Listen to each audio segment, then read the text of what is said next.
Bismillah. Assalamualaikum warahmatullahi wabarakatuh.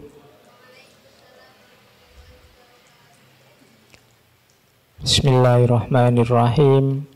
Alhamdulillahirabbil alamin.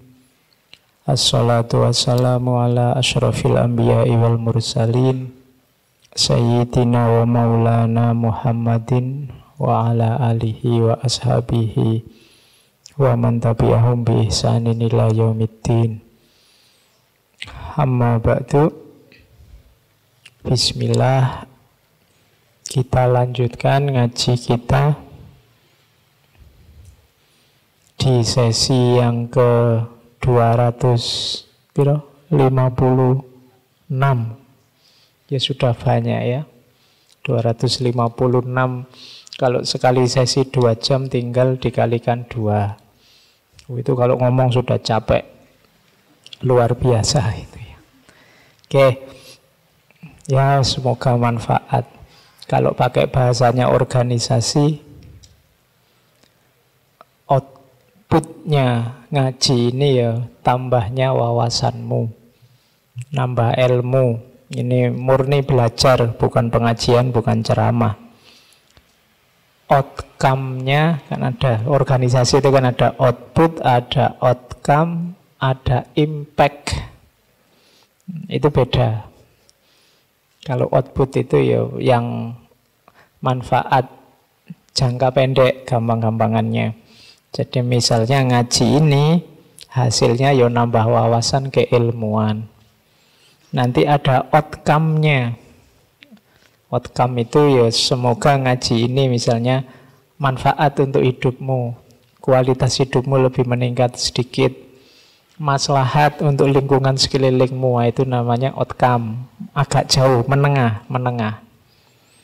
Kalau impact itu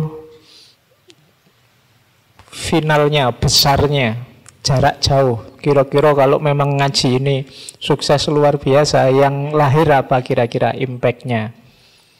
Banyak orang memanfaatkan hikmah-hikmah, kebijaksanaan para filosof, kira-kira hasilnya apa? Misalnya begini, ngaji ini mungkin ikut sedikit menyumbangkan lahirnya Islam yang rahmatan lil alamin, misalnya. Itu impact, jarak luasnya. Jadi jangka dekatnya, outputnya itu nambahnya wawasan keilmuan kita, tapi tidak berhenti di sini, ada outcome-nya. Outcome-nya kualitas hidupmu yang semakin meningkat, namanya manfaat. Atau mungkin lingkunganmu juga, namanya maslahat. Kemudian impact-nya, kita ikut menyumbang, membentuk wajah besar keberagamaan yang rahmatan lil alamin. Nah, itu cara merumuskan kalau kalian nanti bikin proposal proyek. Jadi biar proposalmu diterima, yang jelas outputnya, outcome-nya, terus impact-nya. Oke. Tapi kalau ngaji ini ya di luar itu tetap dasarnya adalah kita jalankan kewajiban kita untuk mencari ilmu. Entah nanti hasilnya apa, ideal yang kita rumuskan apa, tetap orientasinya ke atas. Oke, malam ini kita masih di Tiongkok, ketemu tokoh terakhir dari 4 aliran besar. Taoisme, Konfusianisme, legalisme, dan malam ini kita ketemu yang terakhir, mohisme. Karena tokohnya namanya Mo. Nama aslinya sebenarnya Modi. Mo itu marganya, Di itu namanya. Cuma panggilan kehormatannya kayak semua tokoh kemarin, pakai Zi atau pakai Zu. Jadi Mozi atau Mozu. Ini kalau pakai bahasa Inggris, Mozi itu berarti mastermu, gurumu. Jadi kita ketemu beliau yang berasal, yang nanti founding father-nya satu aliran namanya Mohisme. Mohisme itu khas karena tidak seperti sebelumnya yang idealis. Dia agak teleologis, agak praktis, agak utilitarianistik. Istilah-istilah filsafat semua. Utilitarianistik itu berarti yang dikejar manfaat konkretnya, bukan hanya teori-teorinya. Beda dengan aliran-aliran sebelumnya. Guru Mo ini masa kecilnya itu berguru juga di sekolahnya Konfusius. Meskipun nanti dia punya sekolah sendiri. Beliau ini sebenarnya dari rakyat jelata, orang biasa. Tapi yo pinter. Makanya kalian tidak usah minder. Banyak contoh yang biasa-biasa ternyata bisa juga jadi luar biasa. Ya contohnya Guru Mo ini. Guru Mo itu murid di antara aliran Konfusius, tapi kemudian menjadi kritikusnya Konfusius dan nanti mendirikan sendiri aliran namanya aliran Mohisme. Kelahiran kalau dari sisi waktu 479, nanti meninggalnya sekitar 381. Jadi masih di era perang kerajaan-kerajaan, perang antar kerajaan. Nanti Guru Mo ini dikenal jadi penasehatnya banyak negara, sempat juga jadi menteri. Dan nanti followernya banyak, pengikutnya banyak. Pengikutnya nanti disebut kaum Mohis. Ada film yang tokohnya ini Mohis. Cuma film perang. Judulnya Battle of Wits, yang main Andy Lau. Mungkin kalian tidak perhatian dengan detail kecil-kecil itu ya. Pokoknya ngertinya perang, terus bacok-bacokan, terus bunuh-bunuhan, ngono tok. Itu ada setting kaum Mohisnya. Karena Andy Lau itu jadi tokohnya yang berasal dari kaum Mohis, digambarkan pinter, ahli strategi. Oke, ya nanti kamu cari film lama. Kalau angkatanmu kan tidak akrab lagi dengan Andy Lau dan kawan-kawan, mungkin zaman saya. Zamanmu kan zaman sekarang yang Koreanan itu ya.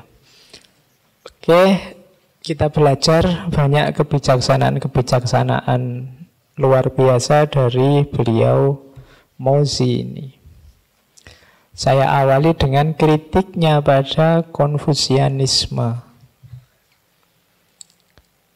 Yang pertama, Mozi mengkritik Konfusianisme itu terlalu fatalistik.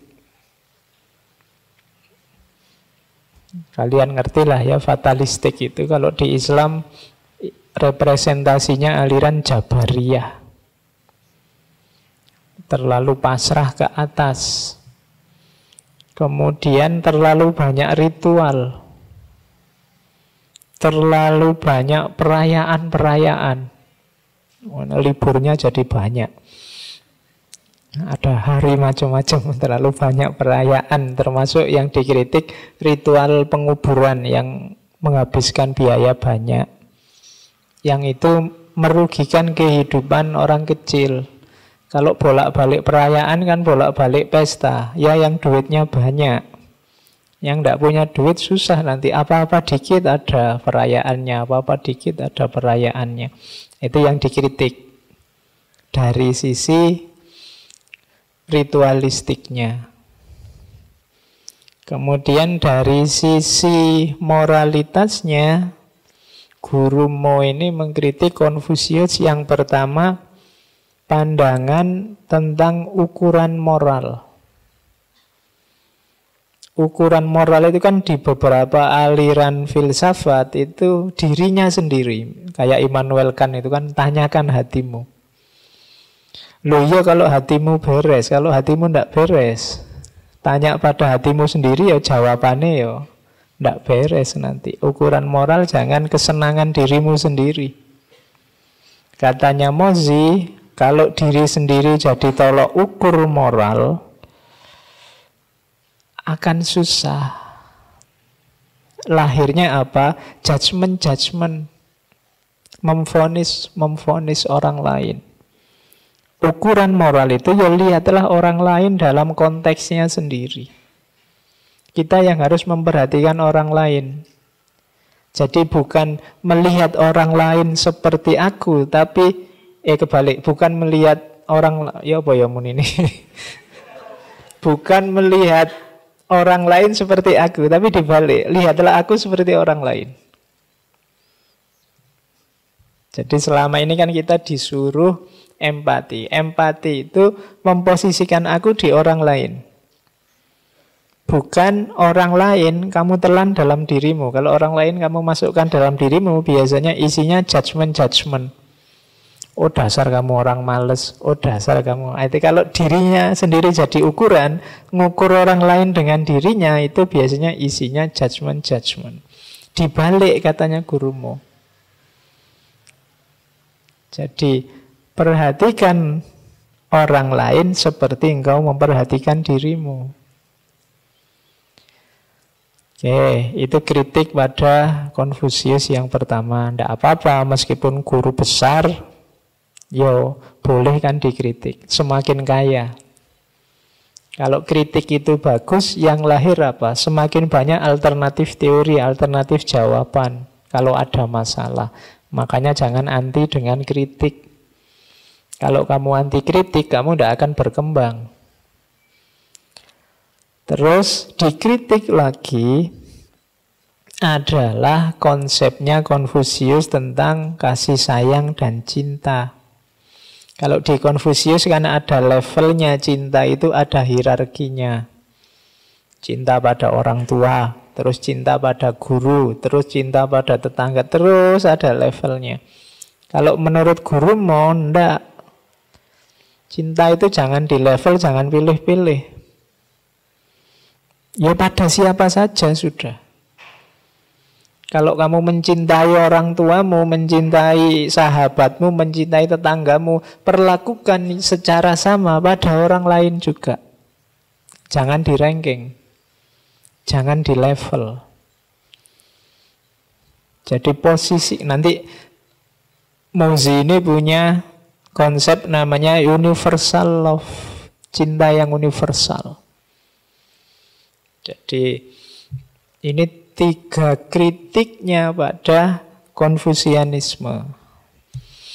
Meskipun begitu, ini penting buat kita, meskipun mengkritik, bukan berarti dalam ajaran Konfusius itu tidak ada yang bagus, tidak ada yang baik. Kalau pas baik ya dikutip. Ada satu ketika saat ngobrol dengan temannya Zhengzhu, Mozi ini masih ngutip pendapatnya Konfusius. Terus Zhengzhu bertanya, engkau mengkritik Konfusianisme, tapi mengapa engkau mengutip Konfusius?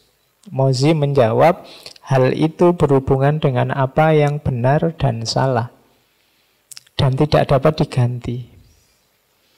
Jadi kalau memang benar, ya disampaikan benar. Tidak mentang-mentang kamu ngeritik, tidak setuju dengan satu pikirannya tokoh, terus kamu anggap semua pikirannya salah. Kita banyak rugi, peradaban itu banyak rugi, karena ketika kita tidak suka satu tokoh, satu kelompok, satu aliran, terus 100% kita anti, tidak mau sama sekali menyentuh. Padahal mungkin ada bagian tertentu, ada sisi tertentu yang baik. Sikap ilmiah yang bagus itu yang bagian yang baik disebut baik, yang tidak ya disebut tidak. Tidak mentang-mentang sudah benci terus salah semua. Atau tidak mentang-mentang mengidolakan benar semua. Harus fair. Berani bilang iya, berani bilang tidak. Nah, itu dicontohkan oleh Mozi. Karena kita selama ini kan cara kita berlogika kan main idol. Sering ad hominem. Pokoknya idolanya siapa, terus dianggap benar terus. Kemudian yang kamu tidak suka siapa, dianggap salah terus. Nah, itu kita sering defisit di situ.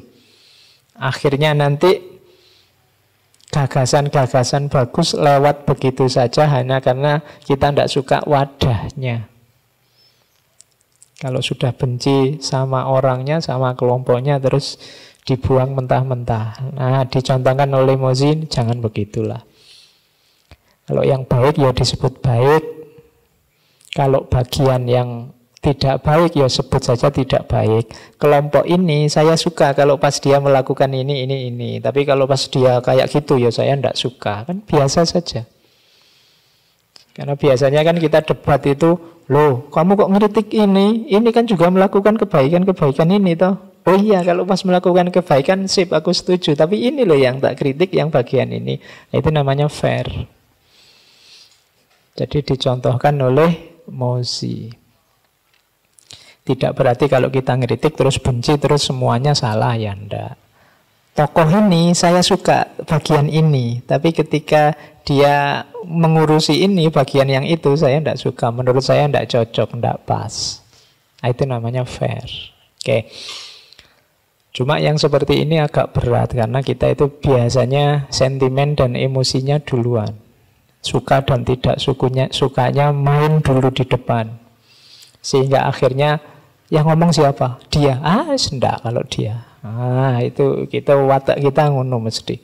Dari kelompok mana? Dari sana pasti itu. Hati-hati. Oke, you harus fair. Oke, kita lanjutkan. Inilah 10 gagasan utama.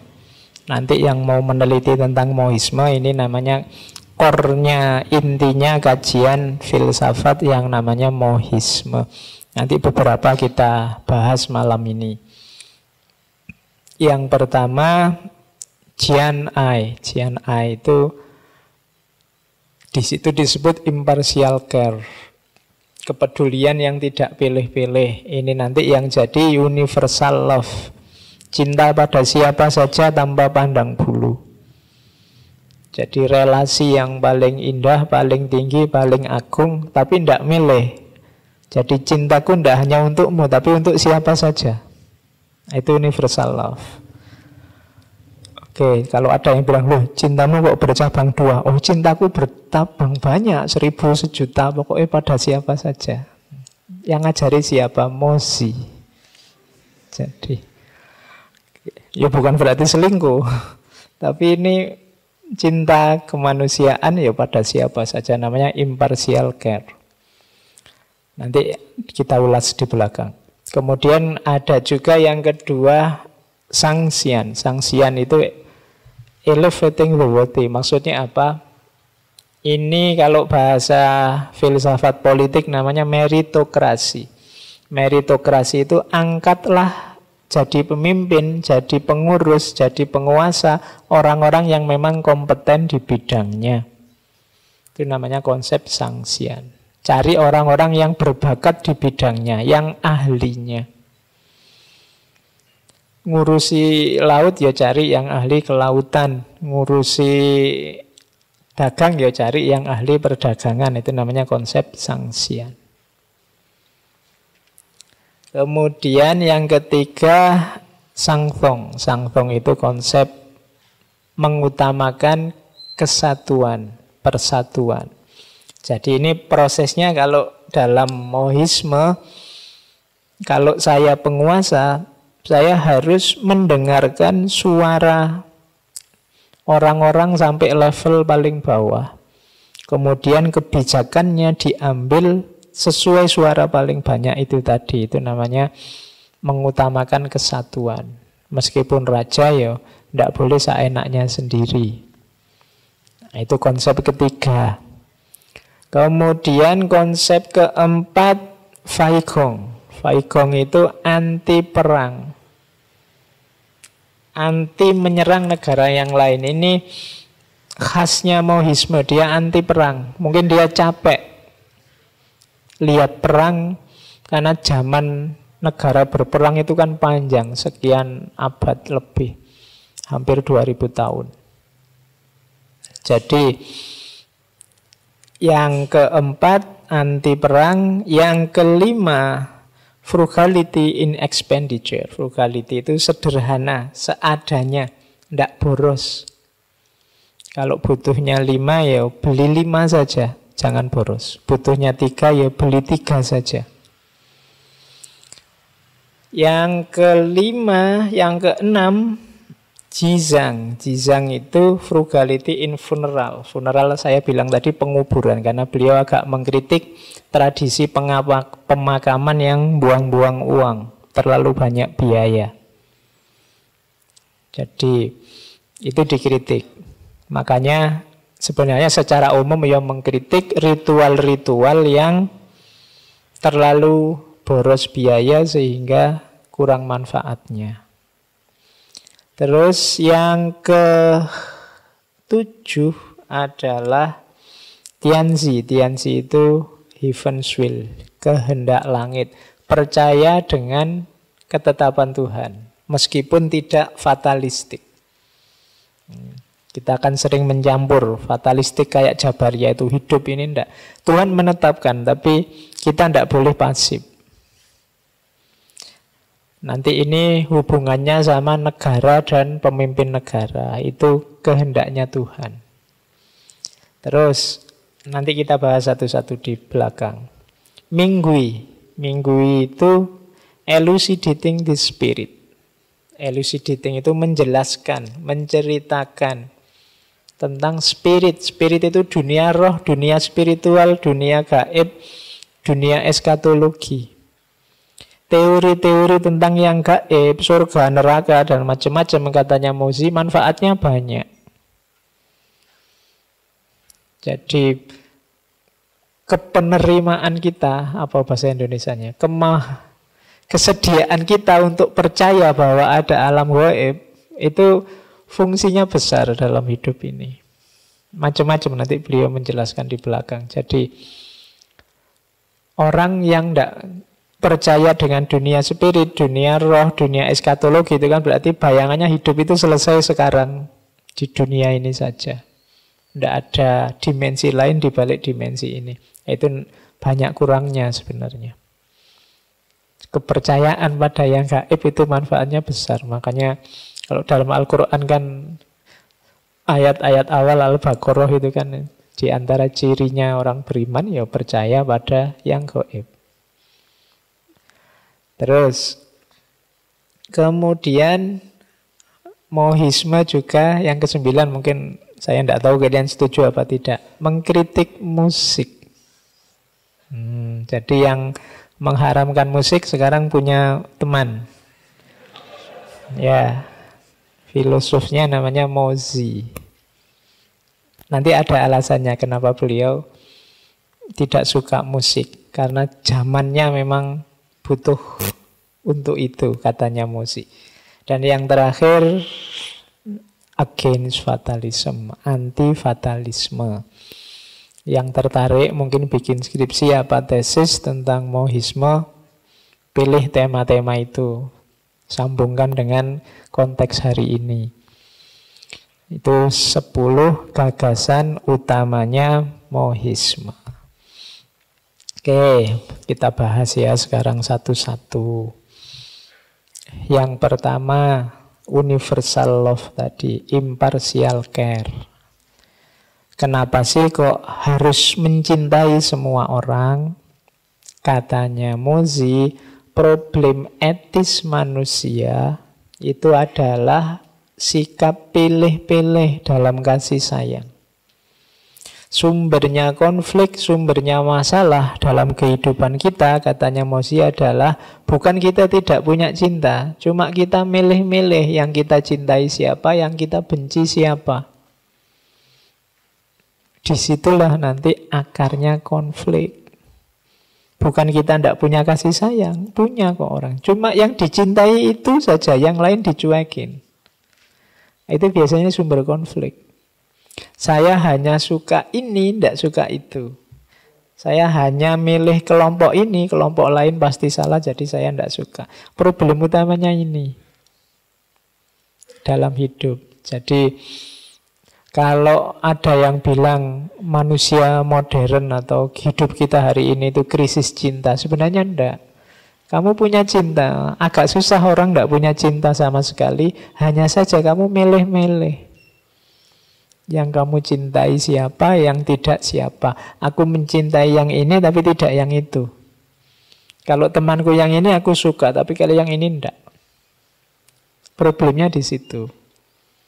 Kalau zaman itu, zaman Mozi, akarnya tradisi Tiongkok yang punya keterikatan sangat kuat pada keluarga dan suku. Ya kalau hari ini mungkin suku itu ya aliran-aliran, madhab-madhab. Kalau keluarga zaman dulu marga-marga. Jadi fanatik di situ. Sampai kan muncul semboyan right or wrong my country. Bener apa salah pokoknya dibela wong negaraku. Nah, jadi problem utamanya milih-milih kasih sayang. Oleh karena itu katanya masih solusinya apa? Mbok sudah ndak usah milih-milih, sayangi saja semuanya. Menyayangi semuanya bukan berarti memperlakukan sama semuanya loh ya. Mencintai semuanya itu bukan berarti terus, oh berarti tiap hari semua saya apeli, saya traktir Pak Yon, ndak ngono. Ya. Jadi perlakuannya ya sesuai posisinya masing-masing. Tapi semuanya kamu sayangi, kamu hargai. Cinta itu kan kalau di Erich Fromm itu kan ada respect, ada responsibility, ada knowledge. Berarti kamu tidak boleh tidak mau tahu. Karena dalam cinta ada knowledge tentang siapapun. Tidak boleh tidak respect. Setiap orang punya kedirian, punya pendirian masing-masing. Tidak boleh tidak peduli, tidak ikut tanggung jawab, tidak care. Jadi cintai saja semuanya, tidak usah milih. Meskipun bukan berarti diperlakukan sama. Oh yang ini benar, yang ini salah. Karena dua-duanya aku cintai. Yang benar aku puji, aku dukung. Yang salah aku ingatkan. Itu namanya cinta. Bukan berarti karena dua-duanya saya cintai. Yang ini benar, oke sip. Kamu juga tak cintai, kamu salah, salah tak anggap benar aja. Enggak, itu namanya enggak cinta justru. Kamu enggak care, enggak peduli. Jadi cintai semuanya. Enggak usah dipilih-pilih. Perlakukan tapi sesuai porsi dan proporsinya untuk menunjukkan cintamu. Itulah konsep universal love atau Jin-ai. Oke, jadi relasi kita dengan siapapun harusnya adalah relasi cinta.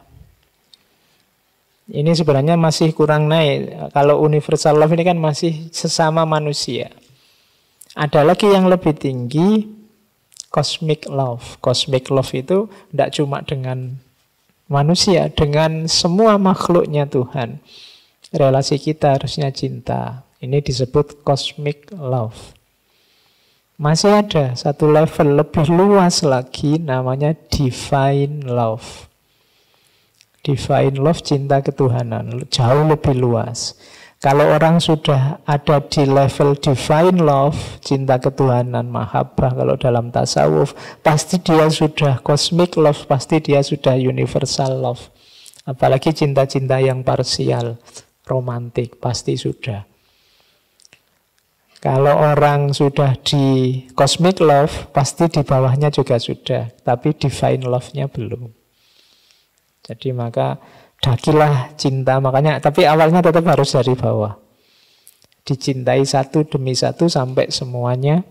Kemudian alam semesta juga dicintai dan puncaknya adalah divine love. Cinta ketuhanan. Oke, terus...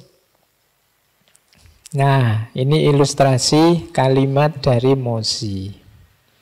Ketika para penguasa tanah saling mencintai, tidak akan ada perang. Biasanya yang perang itu antara para penguasa. Kalau mereka saling mencintai, tidak ada perang. Presiden-presiden, pemimpin-pemimpin dunia, kalau saling mencintai, tidak egois mikir keuntungan negara wilayahnya masing-masing, insya Allah tidak ada perang. Saat para pemuka saling mencintai, tidak ada lagi saling berebut kuasa. Jadi kalau mereka sama-sama saling mencintai, misalnya pilkada atau pemilu, ya tidak rame, tidak tawuran. Kampanye gitu ya, program saya begini, program sana begitu. Wah, program dia lebih bagus. Nggak apa-apa lah, pilih dia aja, ngono. Jadi itu namanya fair. Tapi kan nggak ada ya yang begitu. Dimarahi sama partainya nanti. Tapi harusnya begitu, karena tidak mikir dirinya, yang dipikir negaranya. Jadi kalau sudah saling mencintai, tidak ada rebutan. Kita bareng-bareng ingin bikin negara ini bagus kok. Kalau memang dia lebih bagus, oke, malah saya dukung. Terus, ketika sesama manusia saling mencintai, tidak ada lagi saling menyakiti. Kita kan sering semangat sekali ingin membuat orang yang tidak kita sukai tersakiti. Entah lewat kata-kata, entah lewat kalimat-kalimat. Kita tidak terima dia menyakiti kita, kemudian kita semangat sekali ingin menyakiti dia. Itu berarti memang podo wais, pingin saling menyakiti. Ya jangan mimpi ada kedamaian. Saat penguasa dan yang dikuasai saling mencintai, mereka akan murah hati dan patuh. Kalau penguasa dicintai, dia akan murah hati. Kalau rakyat yang dikuasai dicintai, dia akan patuh. Saat ayah dan anak saling mencintai, mereka akan saling mengasihi. Saat kakak dan adik saling mencintai, mereka akan harmonis. Kalau semua orang di dunia saling mencintai, maka yang kuat tidak akan menindas yang lemah. Yang banyak tidak akan menekan yang sedikit. Yang kaya tidak akan merendahkan yang miskin. Yang terhormat tidak akan meremehkan yang biasa. Yang cerdik tidak akan menipu yang sederhana. Hanya karena saling mencintai, maka bencana, perselisihan, keluhan, kebencian akan terhalang untuk lahir. Jadi kalimat yang terakhir itu penting. Kalau masih banyak bencana, masih banyak perselisihan, masih banyak kebencian-kebencian yang bertebaran, berarti memang kita kekurangan cinta. Atau cinta kita terlalu pilih-pilih. Tidak universal. Kurang luas. Oke. Terus. Nah, ini salah satu model berpikirnya Mozi adalah konsekuensialisme. Ini kalau bahasa filsafat sering disebut utilitarianisme. Jadi yang baik buruknya sesuatu dilihat akibatnya, efeknya, hasilnya. Katanya Mozi, urusan utama orang baik adalah untuk hidup yang bermanfaat bagi dunia dan menyingkirkan yang merugikan. Simpelnya begitu. Orang disuruh bermoral itu kan demi hidupnya biar nyaman, yang tidak enak pergi. Orang diberi aturan itu kan biar hidupnya enak, yang tidak enak tidak terjadi. Berarti apa katanya Mozi? Ya pokoknya dilihat hasilnya memang manfaat atau tidak. Tidak dilihat jenis perbuatannya, tidak dilihat dasarnya, motifnya. Yang penting coba hasilnya. Nah, ukuran dasarnya, ini parameternya antara lain 3. Tapi ini menyesuaikan zaman itu ya. Kalau zaman kita mungkin ya beda lagi. Tapi zaman itu yang diukur 3. Tertib, kaya, dan punya keturunan. Jadi ukurannya 3. Kenapa ketertiban? Ya saat itu zaman perang. Maka perilaku apapun yang bisa menyumbangkan ketertiban itu berarti manfaat. Tindakan apapun yang menambah perdamaian, menambah ketertiban berarti manfaat. Terus yang kedua, kekayaan. Kekayaan jangan diartikan kemewahan ya. Kekayaan itu maksudnya terpenuhinya kebutuhan. Makanan, pakaian, tempat tinggal. Perilaku, tindakan apapun yang nanti hasilnya membuat orang terpenuhi kebutuhannya, maka itu perbuatan bermoral. Dan keturunan, ini agak unik. Kenapa keturunan masuk? Karena zaman perang itu nyawa tidak ada harganya, habis-habisan sudah. Maka punya anak banyak jadi ideal. Karena masyarakatnya menipis. Berapa ratus tahun perang terus, itu ya wis keturunan jadi utama. Jadi tindakan apapun yang nanti menjamin, mendukung lahirnya generasi baru yang berkualitas, maka itu perbuatan baik. Kalau bahasanya usul fikih ya hifdzul mal, hifdzun nasl. Jadi menjaga harta sama menjaga keturunan. Itu perbuatan baik. Kalau pakai kalimatnya Mozi, semakin orang kaya, maka dia semakin mungkin punya anak banyak. Itu bahasa reproduksi itu. Kalau yang miskin kan mikirnya berkali-kali lipat mau punya anak banyak. Maka terpenuhi kebutuhan, terus kaya. Kalau semakin banyak orang, maka dia akan semakin produktif. Kalau semakin produktif, terus apa? Ya semakin kaya. Jadi ini tiga, ini saling berkait. Orang itu kalau dia kaya, maka kemungkinannya anaknya banyak. Kalau dia anaknya banyak, sumber dayanya akan banyak. Semakin produktif. Kalau dia semakin produktif, ya semakin kaya. Jadi lingkarannya di tiga ini. Makanya kalau di Jawa kan ada banyak anak, banyak rezeki. Kenapa banyak anak, banyak rezeki? Loh karena sumber dayanya banyak. Nanti jadi produktif.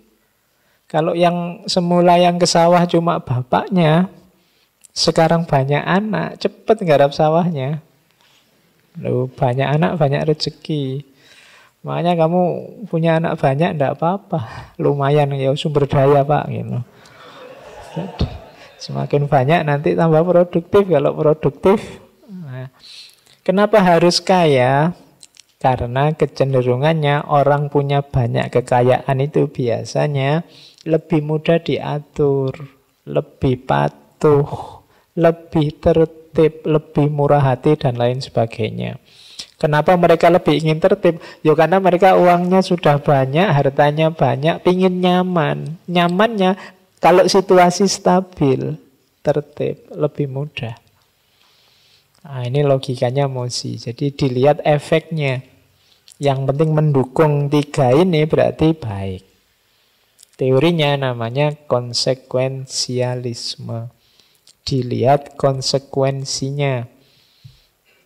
Oke. Nah, sekarang tentang kebenaran. Mozi juga dianggap punya sumbangan untuk berpikir logis. Benar itu yang apa sih? Yang pertama, kebenaran sesuatu itu usahakan ada dasarnya. Jadi, kalau kita ingin menyampaikan satu kebenaran, usahakan ada dasarnya. Nah, dasarnya kebenaran yang paling mudah apa? Yang sudah disampaikan atau yang sudah dijalankan oleh orang-orang bijaksana sebelum kita. Oleh orang-orang pinter sebelum kita. Itu paling mudah sudah. Kalau kamu ingin ngomong biar tidak ngawur gimana Pak? Mudah. Kamu tiru saja. Kamu kutip saja, kamu ikuti saja pendapat-pendapat orang dahulu yang memang sudah jelas bijaksana, sudah jelas luar biasa. Itu berarti apa? Ada dasarnya. Sama kayak kalian kalau diskusi kan pakai istilah menurut tokoh A, menurut tokoh B. Nah, itu. Cuma tokohnya jangan sembarangan. Tokoh yang memang sudah terbukti orang ini bijaksana. Sudah terbukti orang ini bagus. Itu berarti ucapan kita berdasar. Jadi itu cara paling mudah untuk mencari. Kalau ada yang tanya, dasarnya omonganmu apa? Loh, ini ada loh disebutkan di kitab ini yang nulis imam ini. Nah, itu kamu menang sudah. Sudah punya dasar. Oke, meskipun jangan ngawur. Kadang-kadang kan kamu sekedar pengen menang terus nyebut buku, judulnya apa itu. Padahal bukunya ndak ada. Penulisnya siapa gitu. Oke. Nah, itu kan kaya Nasruddin itu kan waktu jadak debat bawa buku banyak, judulnya aneh-aneh. Ini buku apa Nasruddin? Oh, ini ndak ada yang tahu ini buku, dia sendiri yang bikin. Jadi begitu diskusi, di buku ini ada, ngomong lagi di buku ini ada, musuhnya langsung nyerah. Kenapa? Sudah takjub duluan dengan bukunya. Oke, tapi itu strategi. Karena memang berpikir itu butuh dasar. Orang itu kalau kamu tidak bawa dasar apa-apa, dasarnya apa kamu ngomong gitu? Ya pikiranku saja, itu biasanya tidak diterima. Dosenmu aja ragu-ragu. Jadi maka kebenaran itu standarnya kalau dia punya dasar. Paling mudah dasarnya dalam tindakan kebajikan orang-orang sebelumnya. Terus yang kedua, standarnya kebenaran itu kalau yang kebenaran yang kamu sampaikan mungkin dibuktikan. Jadi kalau di Mozi mungkin dibuktikan secara konkret. Tidak hanya ngomong kosong. Tidak hanya ngomong yang melayang-layang, tidak ada buktinya. Jadi ada bukti konkretnya. Aku sayang kamu loh. Buktinya apa? Itu konkret harus. Tidak boleh hanya kata-kata atau tidak ada konkretnya sama sekali. Harus ada konkretnya. Aku benci kamu. Buktinya apa? Tapi buktinya tidak boleh juga kata-kata, tidak boleh juga hanya mengawang-awang. Harus ada bukti konkretnya. Di situ malah kalimatnya harus ada, bisa dibuktikan melalui panca indera. Maka kebenaran-kebenaran, kalimat-kalimat yang disampaikan secara sangat abstrak atau sangat subjektif tidak bisa dipedomani. Misalnya, hal ini hanya saya yang tahu. Orang sedunia tidak ada yang tahu. Ya sudah, wis PNDW. Tidak usah nyuruh saya ikut meyakini. Kan hanya kamu yang tahu. Hanya saya loh Pak yang merasakan. Ya wis kalau hanya kamu, ya wis PNDW ambil sendiri. Kan hanya kamu. Pernyataannya sangat subjektif. Yang bisa kita terima itu yang bisa dibuktikan. Ada kemungkinan dibuktikan. Kalau tidak, ya dipending dulu. Mungkin kebenaran-kebenarannya hanya subjektif. Tidak bisa dibuktikan. Ada lagi yang ketiga, mungkin diaplikasikan. Tidak hanya teori. Jadi, tidak cuma ada bukti konkretnya, tapi bisa diaplikasikan enggak? Bisa dijalankan enggak? Ada manfaat konkretnya enggak? Kalau yang kedua tadi kan bukti konkret. Kalau yang ketiga manfaat konkretnya. Kalau hanya teori, enggak. Tadi, aku sayang kamu loh. Buktinya apa? Aku merencanakan nanti tiap pagi kamu kalau mau kuliah tak jemput. Kalau mau makan siang tak traktir. Kalau mau, ya. Cuma diaplikasikan enggak? Kalau hanya ngomong ya sama saja, berarti belum paripurna kebenarannya. Jadi menurut teorinya Mozi, kebenaran itu dasarnya jelas. Buktinya konkret, bisa diaplikasikan. Kalau hanya dasarnya saja masih belum. Harus ada dibuktikan konkretnya. Bisa dibuktikan saja masih belum, harus ada bisa diaplikasikan. Kalau hanya dalil saja masih belum. Harus dalil itu diuji kebenarannya secara konkret. Kemudian diuji aplikasinya. Diuji aplikasinya itu Kalau bunyi dalilnya begitu, yang kita lakukan terus apa? Bisa ndak kita lakukan? Bisa ndak kita jalankan? Nah, itu namanya standar kebenaran versinya Mozi. Jadi ada dasarnya, ada kemungkinan dibuktikan, ada kemungkinan bisa diaplikasikan. Oke. Tadi kan saya bilang dasarnya pandangan-pandangan terdahulu, raja-raja terdahulu, karena katanya Mozi, saya telah menentukan bahwa sesuatu yang paling benar diperbuat adalah menyesuaikan diri dengan jalan yang ditempuh oleh raja-raja bijaksana zaman dulu. Mencari pengertian-pengertiannya dan menguji perbuatan-perbuatan orang ke dalam ucapan-ucapan orang bijaksana zaman dulu. Jadi kalau kita mau nguji, mau ngecek kebenaran, jalan paling mudah adalah coba cocok ndak dengan kebijaksanaan tokoh-tokoh zaman dulu. Kenapa? Karena zaman dulu sudah lebih terbukti. Tokoh-tokoh zaman dulu kan sudah jelas dijalankan sebelumnya. Kalau zaman sekarang kan levelnya masih berteori. Jadi makanya dasarnya tadi katanya Mozi coba dicek di raja-raja bijaksana, tokoh-tokoh bijaksana, orang-orang bijaksana zaman dulu.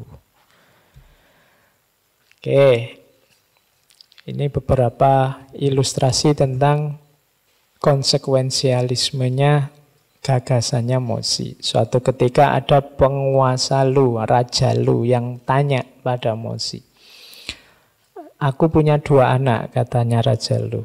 Yang satu suka belajar, yang satunya lagi murah hati, suka bersedekah pada orang lain. Dari 2 anak ini, kira-kira mana yang aku jadikan putra mahkota? Jawabannya Mozi, ya saya tidak tahu. Mungkin yang mereka lakukan itu hanya untuk mendapatkan pujian atau balasan. Kalau hanya dilihat dia rajin belajar atau dilihat dia ini murah hati, belum bisa diputuskan. Karena bisa jadi itu hanya untuk dipuji, atau itu hanya untuk mancing biar diangkat jadi putra mahkota. Umpan dari seorang pemancing itu tidak dimaksudkan untuk memberi makan ikan. Menjebak tikus dengan makanan itu bukan berarti kita cinta pada tikus. Itu sindirannya Mozi. Jadi kalau anakmu kok tiba-tiba rajin membaca, yang ini tiba-tiba rajin sodako, nanti dulu. Jangan-jangan itu hanya umpan. Biar apa? Biar diangkat jadi putra mahkota. Umpan itu jangan dianggap. Kalau kita mancing pakai umpan, itu kan bukan berarti kita sedang memberi makan ikan kan. Wong ikannya yang mau kita ambil, yang kita makan. Kalau kita sedang menjebak tikus itu kan pakai makanan. Tapi kan niatnya bukan memberi makan tikus, tapi membunuh tikus. Jadi dilihat dari perbuatan lahiriahnya itu memberi makanan. Kamu kan kayak, wah ini murah hati sekali. Ikan di dalam air dikasih makan sampai dalam. Lu enggak, itu enggak ngasih makan ikan. Itu malah justru mau ngambil ikannya. Jadi kalau ada temenmu kok beli racun tikus terus dikasih makan enak-enak tikusnya, kamu jangan, wah ini kamu murah hati sekali, tikus saja dikasih makan. Enggak, itu enggak ngasih makan tikus. Itu mau membunuh tikus. Jadi tidak bisa dilihat dari perbuatannya yang kelihatan. Melihatnya di mana? Coba cek tujuan dan akibat dari perbuatan itu. Coba tunggu dulu, nanti dilihat hasilnya. Cari tadi bukti konkretnya sama aplikasi konkretnya. Jadi tidak sekedar jenis perbuatannya. Sama kan, misalnya kalian, ini kalau dilihat dari jenis perbuatannya, kalian malam hari ini sama semua levelnya. Sama-sama hadir malam ini di sini. Tapi nanti dulu dilihat tadi output outcome dan impact-nya. Itu nanti yang menunjukkan kamu sukses atau tidak ngaji. Jadi tidak sekedar jenis perbuatannya. Nanti kalau dalam Islam kan nanti dimulai dari niatnya, jenis perbuatannya, dan macam-macam. Tapi yang jelas tidak bisa hanya dari bentuk perbuatannya. Tidak selalu kalau ada temenmu suka nraktir, suka nganter, kemudian tiap malam WA, itu berarti dia jatuh cinta. Kamu harus teliti, harus jeli. Jangan-jangan ada pamrih yang lain. Jangan-jangan kayak tikus tadi ini sebenarnya mancing. Ada tujuan lain yang tidak terduga. Oke, jadi itu logika tadi yang disebut konsekuensialisme. Dilihat efeknya, dilihat akibatnya. Apa bisa, Pak, perbuatan sekarang kok melihat akibatnya di masa depan? Apa kita tahu masa depan? Ada ceritanya juga. Suatu ketika sahabatnya Mozi namanya Peng Sing Sengse. Boso, semoga benar, kalau salah dimaklumi. Oke, ya karena ilate bedo. Ini banyak kan sering kalian dengar kalimat masa lalu dapat diketahui tapi masa depan tidak. Mozi menjawab, bayangkan disuruh mengilustrasi. Misalnya orang tuamu yang di kampung. Suatu hari mereka dapat halangan. Sementara jarakmu dari mereka 30 mil. Waktumu hanya 1 hari. Kalau kamu bisa menjemput mereka, kalau mereka sampai tujuan dalam waktu sehari, mereka bisa selamat. Kalau tidak, mungkin mereka meninggal. Terus kamu punya kereta bagus. Satu kereta dengan kuda yang kuat, keretanya juga bagus. Sementara yang satu, kamu juga punya kereta, tapi kudanya lemah, keretanya juga bobrok. Kalau harus milih, kamu milih mana, katanya Mozi. Jadi kamu butuh segera ke kampung menjemput orang tuamu. Karena kalau tidak dijemput, mereka bisa meninggal. Karena di sana ada virus corona. Nah ya, zaman itu. Oke. Nah, kamu punya 2 kereta. Yang satu kereta yang bagus, yang satu kereta yang jelek. Kamu milih mana? Ya mesti aja Sengse jawabnya ya tentu kereta yang bagus. Karena nanti mesti nyampenya tepat waktu terus sesuai rencana. Berarti apa? Kamu kan bisa menghitung masa depan. Kalau milih yang bagus bisa nyampe tepat waktu. Kalau milih yang jelek tidak bisa tepat waktu. Itu kan namanya membaca masa depan. Katanya siapa masa depan itu tidak jelas. Kalian kalau mau ujian belajar kan? Itu berarti kalian percaya masa depan tidak sebagai sesuatu yang tidak jelas. Kalian yakin kalau belajar nilaimu bagus. Kalau nilaimu bagus, masa depanmu lebih baik daripada kalau kamu tidak belajar. Berarti apa? Masa depan itu bukan sesuatu yang sama sekali gelap. Kadang-kadang meramal itu tidak harus butuh ilmu gaib. Kamu butuh kecerdasan saja. Yang sangat cerdas, kamu bisa mudah membaca masa depan. Misalnya ada temanmu masih pacaran, tiba-tiba nginep di hotel berdua, begitu paginya keluar kamu bilang, wah tunggu saja, bulan depan mesti hamil kamu misalnya.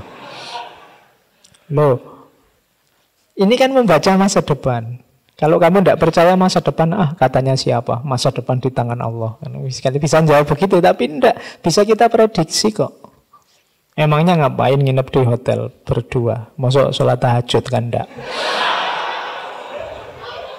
Ya kan? Kan kita bisa membaca. Jadi ndaklah masa depan ya bisa dibaca. Katanya siapa? Hanya masa lalu yang kita ketahui, masa depan masih gelap. Ya, kita hidup punya harapan, merancang itu kan untuk masa depan. Berarti masa depan bisa dibaca sejak sekarang. Oke, ini untuk yang males-malesan dengan alasan takdir. Sebenarnya nanti ada beliau anti fatalisme. Ya ndak, ya harus kamu rancang masa depanmu. Oke, terus ini yang tadi gagasannya tentang heaven's will. Heaven's will itu kehendak langit, kehendak Tuhan.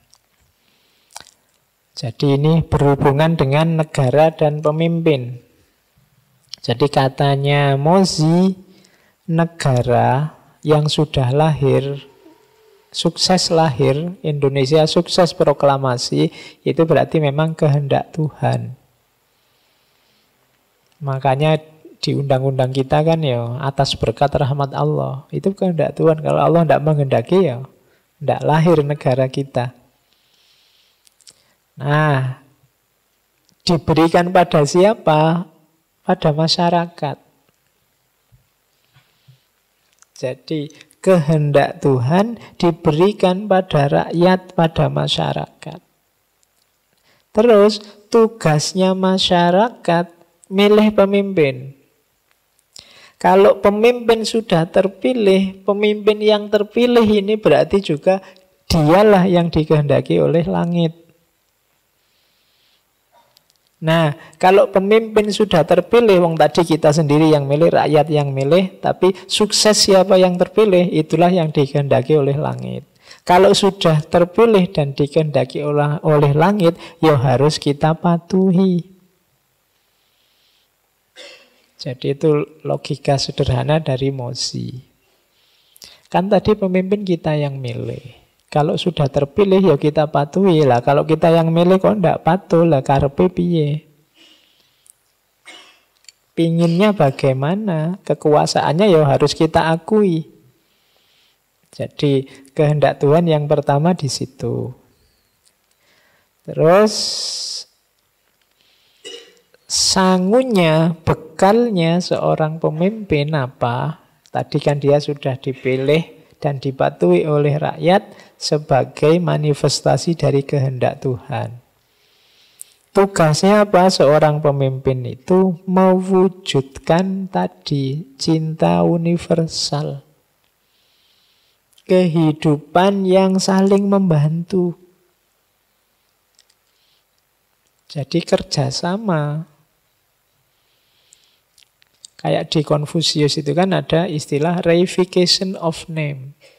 Silahkan orang bekerja sama sesuai namanya. Sesuai namanya berarti sesuai posisinya. Yang jadi menteri jalankan tugas-tugas kementerian sebaik mungkin. Yang jadi petani jalankan tugas-tugas pertanian sebaik mungkin. Yang jadi mahasiswa jadilah mahasiswa sebaik mungkin. Itu kuncinya sukses satu negara. Bisa semacam ini ketika orang saling membantu, saling mendukung. Itulah nanti yang disebut cinta universal. Maka tugasnya pemimpin yang pertama, yang paling utama adalah mewujudkan cinta universal ini. Mewujudkan rakyat, mewujudkan manusia yang saling mencintai sesamanya. Jadi kunci pertama sebenarnya di sini. Jangan biarkan kita saling benci. Karena kunci suksesnya negara itu ya di cinta universal. Ketika kita saling mencintai.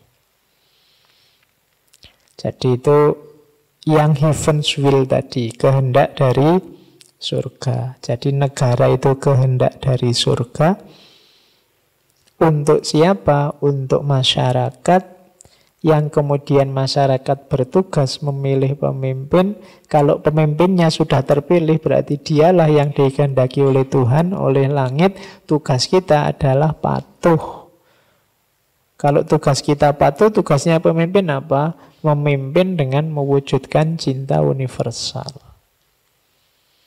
Jadi ini beberapa poin-poin utama untuk pengelolaan negara. Nah, ini tadi penting. Kesuksesan seorang pemimpin, kunci paling utama ada di sini katanya Mozi. Angkatlah orang-orang yang memang berbakat di bidangnya. Jangan coba-coba mengangkat yang tidak ahlinya, karena disitulah nanti awal kehancuran. Ya kalau bahasanya hadis kan, idza wusidal amru ila ghairi ahlihi fantadhiris sa'ah. Kalau urusan sudah diberikan pada yang bukan ahlinya, tunggu saja saatnya. Jadi ya sama seperti tadi yang saya gambarkan. Yang petani, yang ngurusi pertanian, cari orang yang berbakat bertani. Yang mengurusi perdagangan, cari orang yang berbakat di dunia perdagangan. Jadi itu kalimat dari Mozi. Saat ini semua penguasa menginginkan daerahnya kaya, masyarakatnya banyak, dan wilayah mereka aman tertib. Namun yang mereka peroleh bukan kekayaan, namun kemiskinan. Bukan banyaknya orang, banyaknya masyarakat, namun justru kelangkaan. Bukan ketertiban, namun kekacauan. Berarti kehilangan apa yang diinginkan dan memperoleh apa yang dihindari. Mengapa? Karena para penguasa gagal mengangkat dan mempekerjakan orang-orang yang berbakat dalam pemerintahannya. Kalau jumlah orang berbakat banyak, tatanan akan stabil. Demikian juga sebaliknya. Sebaliknya berarti apa? Kalau orang yang berbakat sedikit, semakin mudah kacau. Oleh karena itu, tugas seorang pemimpin sebenarnya satu, meningkatkan jumlah orang berbakat. Jadi selain harus milih orang-orang berbakat, tugas beratnya pemimpin itu bisa tidak dia melahirkan orang-orang berbakat. Melahirkan sumber daya manusia yang berkualitas. Oke, yuk kalian introspeksi sendiri ya, kira-kira aku masuk hitungan enggak? Kamu silahkan tanya dirimu, seandainya presiden nelpon aku, terus terserah kamu ingin jadi menteri bagian apa, kamu milih apa? Misalnya Pak Jokowi lah nelpon kamu, aku mau reshuffle besar-besaran, kamu bebas wes, tak milih jadi menteri apa, kamu ingin jadi menteri apa kira-kira? Kalau kamu tidak bisa milih, berarti kamu tidak berbakat. Tidak ada bakatnya, kamu harus jelas, saya ingin itu. Berarti kamu punya bakat.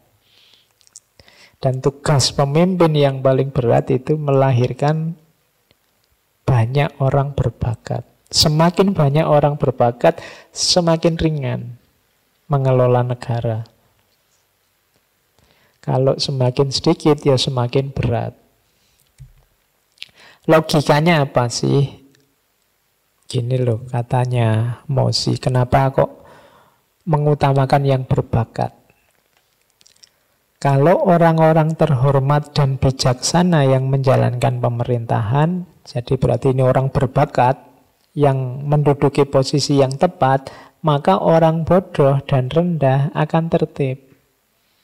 Sebaliknya, kalau orang bodoh dan rendah yang menjalankan pemerintahan, orang-orang berbakat, orang terhormat dan bijaksana tadi pasti akan memberontak. Kenapa? Tidak betah dia diatur orang-orang bodoh dan rendah.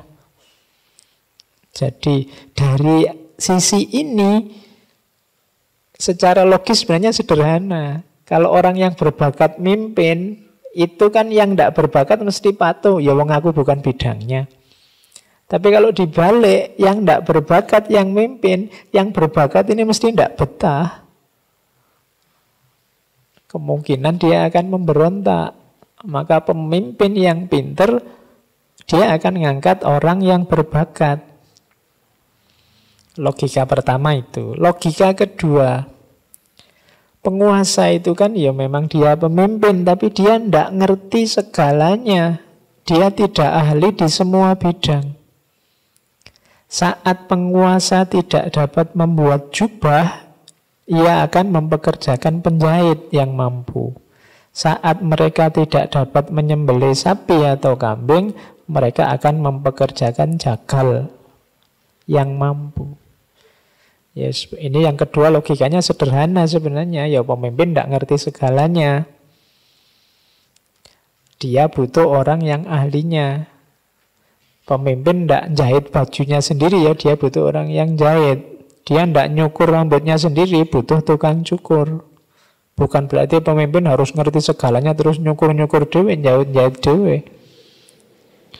Nah ya, tidak ada.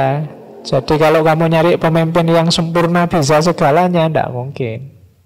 Jadi justru carilah pemimpin yang bisa melahirkan banyak orang berbakat dan mau milih orang-orang yang berbakat di bidangnya.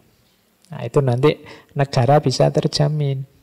Tapi kalau kriteriamu pokoknya Pak, saya mau nyari pemimpin yang apa saja bisa, soleh lahir, soleh batin, kemudian soleh, susah. Soleh dunia akhirat, kemudian ilmu apa saja ngerti, kemudian bisa ngatasi apa saja, semua urusan dia yang ngurusi ya. Wallahu a'lam bishawab. Tidak ada. Maka carilah pemimpin justru yang pinter ngatur sumber daya manusia, yang bisa mau milih orang yang berbakat dan mau belajar untuk menghasilkan banyak orang berbakat. Terus itu logika kedua. Logika ketiga, kenapa harus mengutamakan orang yang berbakat? Untuk memerintah dibutuhkan pengetahuan. Kalau pengetahuannya tidak meningkat 10 kali, sementara tugas dan kewajibannya meningkat 10 kali, pasti tugas itu dilakukan dengan dasar 1 pengetahuan dan mengabaikan 9 sisanya. Tentu saja meskipun bekerja siang malam, hasilnya tidak dapat berjalan dengan baik. Jadi, mimpin ini kan butuh wawasan. Kemarin saya hanya guru misalnya, tak jalankan tugas guru. Begitu jadi presiden, ini butuh 10 kali lipat wawasan dibandingkan pas aku jadi guru. Sementara sekuat-kuatnya aku mengupgrade pengetahuan, mungkin ya kuatnya cuma sak level. Sementara aku butuh 10 level sekaligus, wong sekarang sudah mimpin. Butuhnya 10, mampunya cuma 1. Meningkatkan ilmunya. Kalau nunggu sampai lengkap 10, tidak kerja-kerja.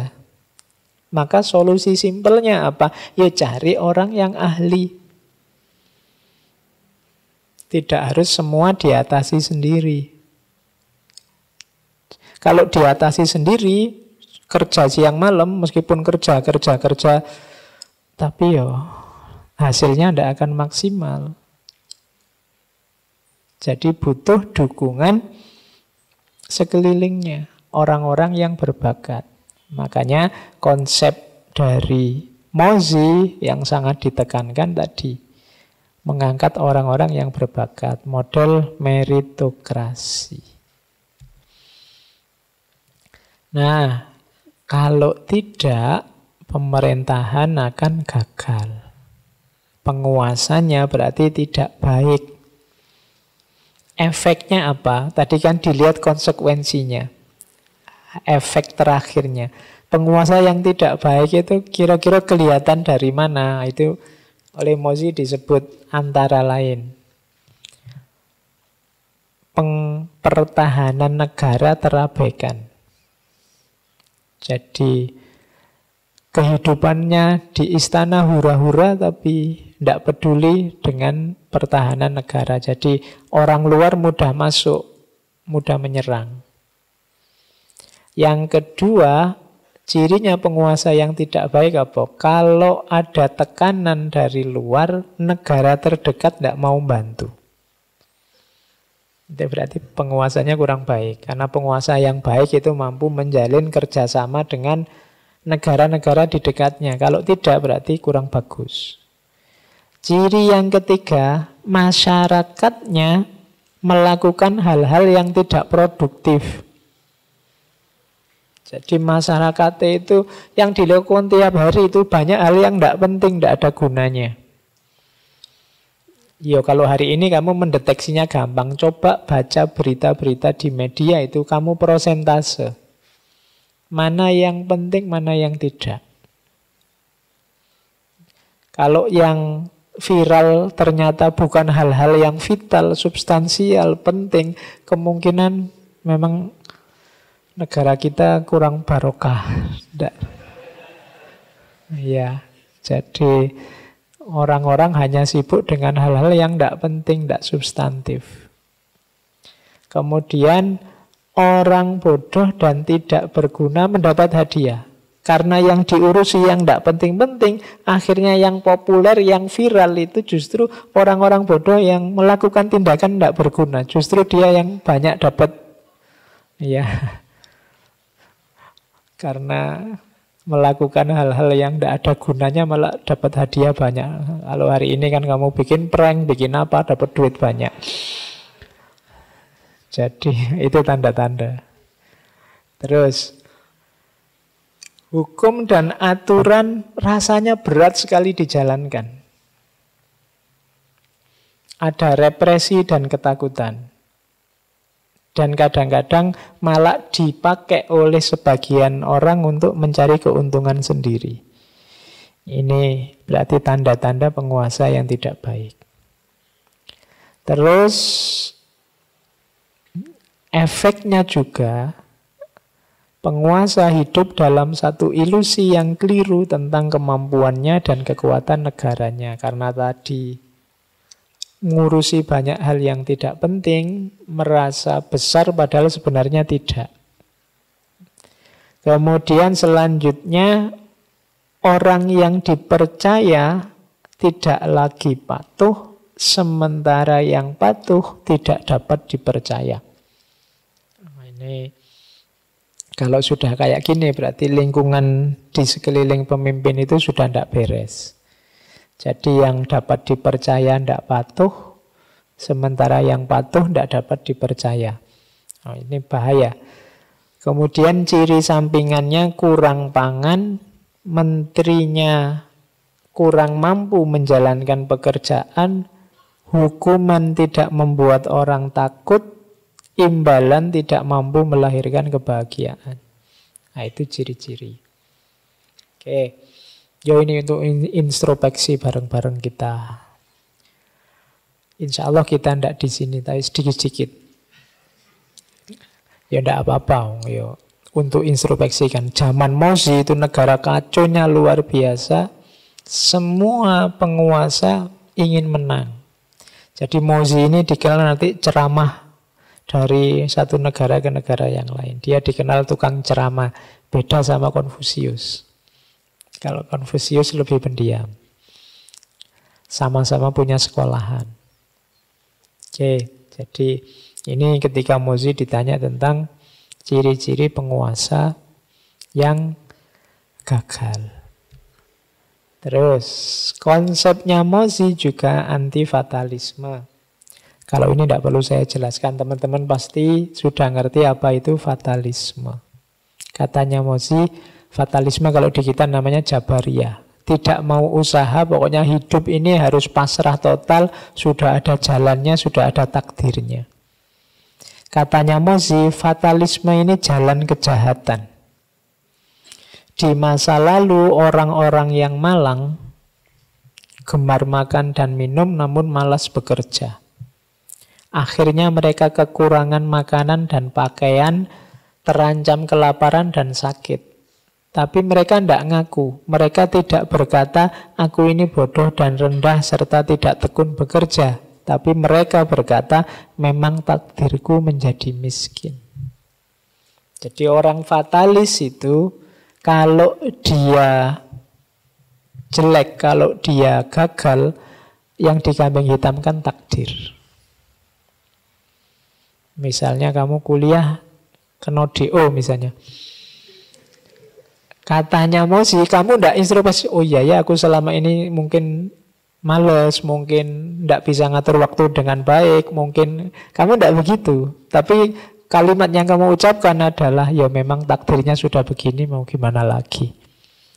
Itu berarti kamu hidupmu modenya adalah mode fatalis. Jadi kalau kamu males-malesan kemudian gagal, ya Terus kamu bilang, ya memang sudah takdirnya Pak, itu berarti kamu seorang fatalis. Ya, karena sekarang kan penyakit paling umum itu kan males-malesan. Kalau ditanya Mas, kamu kok disuruh apa-apa, ndak tuntas, kelihatannya kamu males. Ini bukan males Pak, ini hemat energi Pak. Ndak mau boros. Hidupnya depan TV, depan HP, terus. Oke. Ini dikritik oleh Mozi. Mana bisa orang maju dengan model hidup fatalistik. Jadi termasuk raja, ada penguasa yang gagal, tapi dia tidak ngaku bahwa dia gagal. Dia tidak bilang, katanya Mozi, aku ini penguasa yang gagal, yang rendah, yang tidak serius. Tapi dia bilang, ya memang takdirku harus kalah. Jadi jangan hidup dengan mode fatalisme. Anti perang. Kalau ini gagasannya Mozi untuk mbok sudahlah jangan perang sudah. Ratusan tahun kita perang kok tidak selesai-selesai. Saling membunuh. Katanya Mozi, bayangkan kalau ada orang masuk ke kebunnya orang lain lalu mencuri buah persik dan buah plum. Mendengar ini orang akan mencelanya, menangkapnya, yang berwajib akan menghukumnya. Mengapa? Sebab ia menyakiti orang lain untuk keuntungannya sendiri. Demikian juga kalau ada orang mencuri anjing, babi, atau ayamnya orang lain, pasti dianggap lebih jahat dibandingkan mencuri buah persik dan plum. Mengapa? Sebab hal itu menyebabkan orang lain lebih sakit dan lebih tidak manusiawi dan lebih jahat. Saat seseorang masuk kandangnya orang lain dan mencuri kuda atau sapinya, ini lebih jahat dibandingkan mencuri anjing, babi, atau ayam. Mengapa? Sebab hal itu menyebabkan orang lain lebih sakit lagi dan lebih tidak manusiawi dan lebih jahat. Jadi kalau ada orang nyolong sayuran, kita anggap itu jahat. Kalau ada orang mencuri ayam, kita anggap lebih jahat daripada sekedar nyolong sayuran. Ada orang mencuri sapi, oh ini lebih jahat lagi. Tapi harusnya demikian pula dengan orang yang membunuh orang yang tidak berdosa, kemudian merampas pakaiannya, merampas tombak dan pedangnya. Harusnya ini lebih jahat daripada masuk kandang dan mengambil kuda dan sapi. Sebab hal itu menyebabkan orang lain lebih sakit dan lebih tidak manusiawi dan lebih jahat. Semua orang di dunia tahu bahwa hal tersebut harus dikutuk dan disebut sebagai kejahatan. Harusnya disebut kejahatan, bunuh-bunuhan itu. Siapapun yang dibunuh. Apakah negara A yang menyerang negara B atau negara B yang menyerang negara A, itu sama-sama. Kalau ada kasus nyawa manusia hilang, itu harusnya kejahatan. Wong yo sayur-sayuran ayam aja diambil, kita sebut itu kejahatan. Namun kalau satu negara melakukan serangan besar, mereka tidak mengutuknya, sebaliknya mereka bersorak dan menyebutnya terhormat. Jadi kalau ada negara satu menyerang negara lain, itu kan biasanya mungkin karena semangat nasionalisme, patriotisme, kita menyebutnya itu terhormat. Katanya Mozi, masa sih orang-orang itu tidak bisa membedakan mana kehormatan, mana kejahatan. Kalau sudah mengambil nyawa orang lain, apapun alasannya itu kejahatan, bukan kehormatan. Maka dia anti perang dalam bentuk apapun. Karena mungkin zaman itu sudah sangat capek perang. Kembali lagi. Oke. Sekarang ada cerita-cerita tentang Mozi. Jadi Mozi ini dikenal kemana-mana membawa banyak buku. Kenapa kok ada orang pinter kayak Mozi, ya kemana-mana membawa buku. Jadi kalau begitu ada waktu luang, Beliau baca buku. Oke, itu mirip kayak kita, idealnya. Ya, meskipun kenyataannya berbeda. Nah, satu ketika Mozi ini jadi utusan, jadi duta ke negeri Wei. Ini perjalanan hanya sebentar untuk melihat kasus di pengadilan. Ini ada temannya, tanya, Tuan, engkau hanya bertugas memerintahkan Kung Sangkuo memutus salah dan benar untuk kasus tertentu, tidak lebih. Kenapa kok bawa begitu banyak buku? Jawabannya Mozi, di masa lalu, ini cerita dia, Raja Tan dari negeri Zhou membaca 100 halaman buku setiap pagi dan menerima 70 ilmuwan setiap sore. Oleh karena itu, keberhasilannya sebagai menteri masih terasa hingga saat ini. Sementara sekarang di atasku dan di bawahku tidak ada yang bisa seperti itu. Bagaimana aku bisa mengabaikan buku-buku ini? Jadi, dulu ada Raja Tan yang setiap pagi membaca 100 halaman buku, nanti sorenya mengumpulkan ilmuwan, diskusi, dia mendengarkan. Jadi dalam sehari dapat banyak sekali wawasan. Sementara sekarang, nah kalau punya raja semacam ini, maksudnya begitu, enak aku, santai, rajaku pinter ngerti macam-macam. Sementara sekarang di tempatku sama kamu ini, atasku males baca, bawahku males baca. Jadi tidak bisa, mau tidak mau aku harus ngalahin baca. Karena kalau semua tidak baca, nanti kebenaran tidak ditemukan. Orang tidak bisa tahu bagaimana meletakkan secara tepat apa yang mereka dengar sesuai proporsinya. Inilah gunanya banyak buku. Jadi itu nasihatnya dari Mozi. Zaman dulu banyak ulama besar, ulama canggih, ulama luar biasa. Kita tinggal ikut. Lah sekarang kalau yang atas malas baca, yang bawah malas baca ya. Siapa kemudian yang baca? Nanti banyak hikmah, banyak kebenaran hilang. Karena rakyatnya malas baca. Oke, maka rajin-rajinlah baca. Terus ada lagi cerita dari Mozi dan rivalnya yang sering mengkritik Mozi, namanya Wu Mazi. Satu ketika Wu Mazi tanya, Tuan punya konsep Jian Ai, cinta universal. Tetapi konsep hanya sekedar konsep, tidak banyak orang diuntungkan dengan konsep itu. Saya juga punya konsep tapi mengkritik cinta universal. Orang juga tidak dirugikan dengan kritik saya. Bila demikian, sebenarnya pandangan itu tidak memiliki akibat apa-apa. Kenapa kok Tuan menganggap Tuan yang benar, saya yang keliru? Nah, ini Wu Mazi mengkritik Mozi, sampean punya konsep cinta universal, tapi juga manfaatnya tidak besar juga. Saya mengkritik cinta universal, kerugiannya juga tidak besar. Berarti ya sebenarnya ini cuma teori. Katanya Mozi, bayangkan ada orang membakar sesuatu, misalnya di masjid ini tiba-tiba ada yang bakar. Terus ada orang lain datang membawa air untuk memadamkan. Sedangkan orang yang lainnya malah mengambil api agar nyalanya lebih besar. Ya meskipun tidak terjadi bencana, menurutmu dari dua orang ini yang datang yang patut dihargai yang mana? Katanya Wu Mazi, ya menurut saya ya yang membawa air untuk memadamkan. Dia lebih layak dihargai.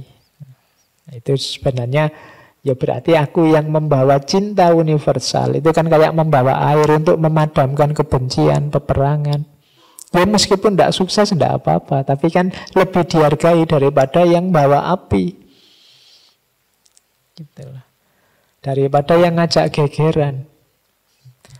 Ala ceramah ke sana ke sini ngomong tentang perdamaian, rahmatan lil alamin, ngomong tentang kerukunan misalnya. Buat apa sih efeknya? Wong orang Indonesia itu kayak gini misalnya.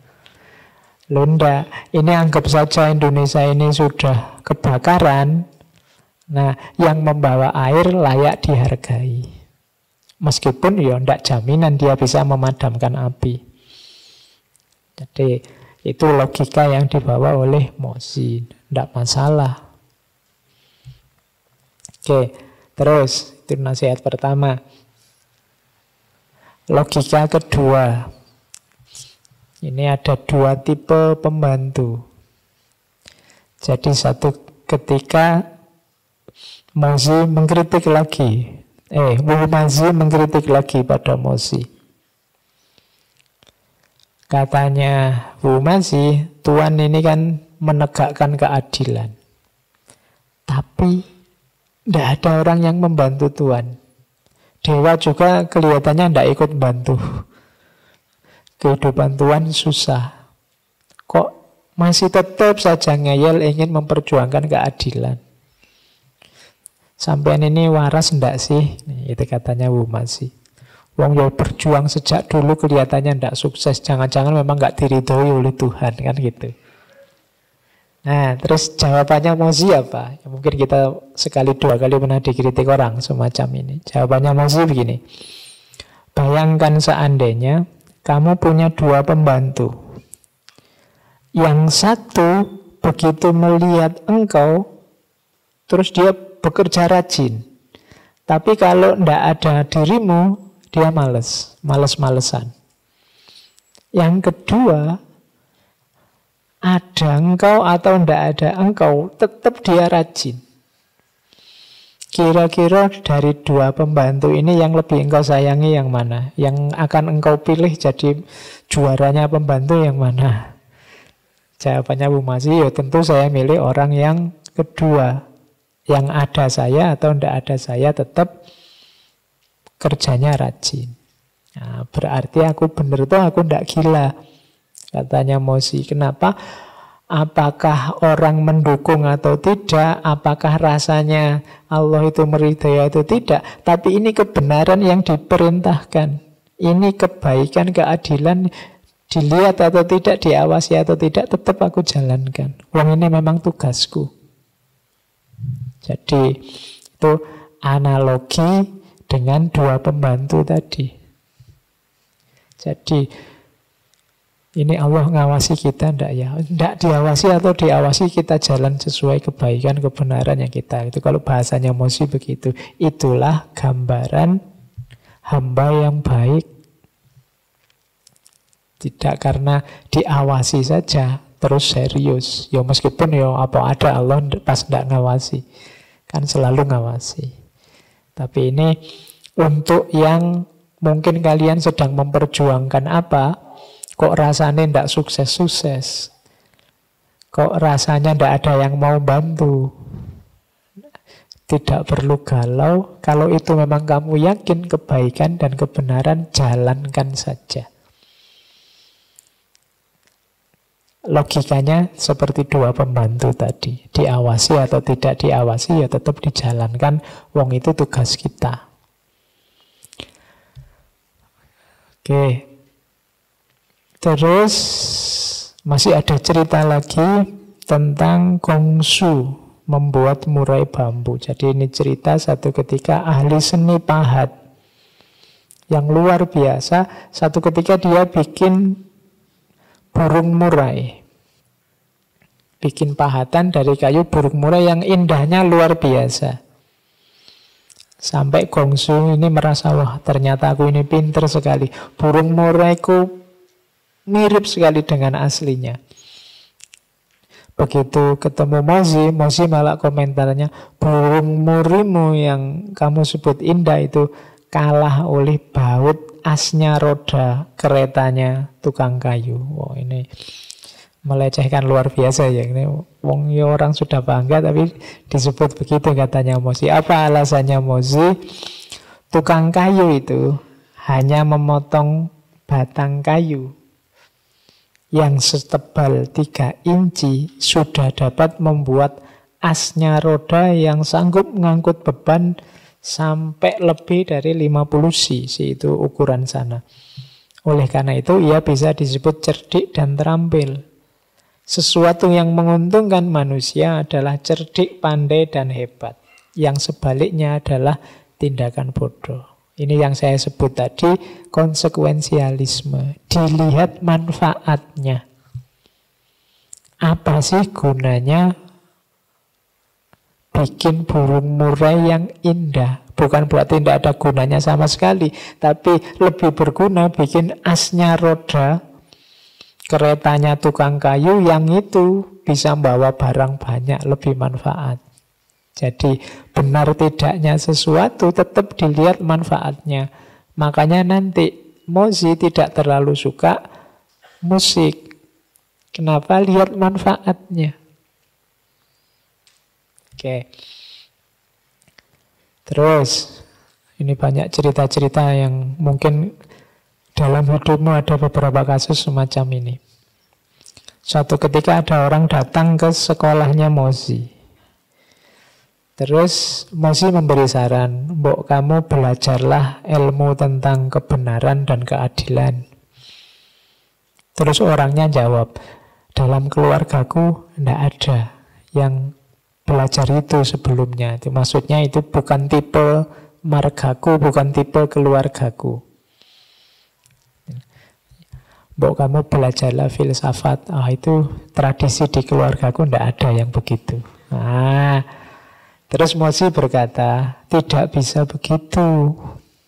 Misalnya tentang kecantikan, apakah engkau akan berkata, karena keluargaku tidak ada yang suka kecantikan, maka aku juga tidak suka kecantikan? Juga tentang kekayaan, apakah engkau akan berkata, karena keluargaku tidak ada yang suka kekayaan, maka aku juga tidak suka kekayaan? Suka kecantikan atau mendambakan kekayaan itu tidak perlu melihat bagaimana orang lain. Pasti melakukan sendiri. Untuk kebenaran, untuk kebaikan, untuk keindahan, kamu tidak perlu nunggu orang melakukannya terus niru. Kamu harus melakukannya sendiri. Kebenaran dan keadilan juga begitu. Dia sangat berharga, maka harus kamu lakukan sendiri. Kamu tidak bisa, "Mas, mbok jujur, saya wakil keluargaku aja yang jujur." Aku tidak bisa, kamu harus melakukan sendiri. "Mbok yo yang rajin, biar lulusnya kumlot." Wah, di keluarga saya tidak ada Pak tradisi kumlot itu. Lulus itu ya. Ya, kamu kan tidak bisa alasan begitu. Di tradisi keluarga saya tidak ada Pak, kuliah kok cepet itu, lama mesti sampai semester berapa gitu. Itu kan katanya Mozi, ya jangan begitu. Kalau untuk urusan-urusan yang pasti benarnya, pasti baiknya, ya kita harus segera jalankan sendiri. Tidak harus nyari benchmark, tidak harus nyari tiru. Jalan saja. Oke, kalau ini tentang menteri yang loyal. Loyal itu patuh. Jadi satu ketika ada Raja Wen dari Luyang berkata pada Mozi, dia ingin tahu yang disebut loyal itu seperti apa. Seandainya ada seorang dicalonkan sebagai menteri, dia membungkuk saat aku izinkan dan bangun saat aku izinkan. Dia diam saat tidak ditanya dan hanya menjawab saat dipanggil. Apakah ini disebut loyalitas? Ini orang setia enggak? Dia enggak akan bungkuk. Kalau saya bilang, ayo bungkuk, bungkuk. Ayo bangkit, baru dia bangkit. Kalau enggak ditanya, ya diam. Kalau ditanya, baru jawab. Apakah ini disebut orang yang setia, orang yang loyal? Jawabannya Mozi, membungkuk saat diizinkan dan bangkit saat diizinkan, berarti dia hanya bayangan. Diam saat tidak dipanggil, bersuara saat dipanggil, berarti dia hanya ego. Gema. Keuntungan apa yang kamu peroleh dari ego atau bayangan? Apa untungnya punya anak buah semacam itu? Ciri menteri yang loyal itu ini loh. Jadi ia melihat berarti ia waspada dan memperingatkan kalau atasannya salah. Cari orang yang mau mengingatkan. Kalian cari sahabat juga begitu. Cari sahabat yang mau mengingatkan. Berarti dia loyal. Ia mengusulkan gagasan-gagasan yang bagus pada atasannya tanpa pamer kemana-mana. Jadi bukan pencitraan, tidak ingin dipuji, tidak ingin naik pangkat. Dia hanya ingin mengusulkan kebaikan-kebaikan. Ia meluruskan kekacauan dan membawa pada kebaikan, dan ia berkomitmen pada atasannya dan tidak bergaul dengan orang-orang rendah. Kalau ada teman yang semacam ini, dialah teman yang loyal. Jangan nyari yang lain, apalagi nyari yang hanya bayangan atau ego. Kalau teman disuruh apa aja mau, dia hanya bayanganmu atau ego. Kalau bayangan sama ego tidak terlalu manfaat. Mozi itu inginnya apa-apa membawa manfaat.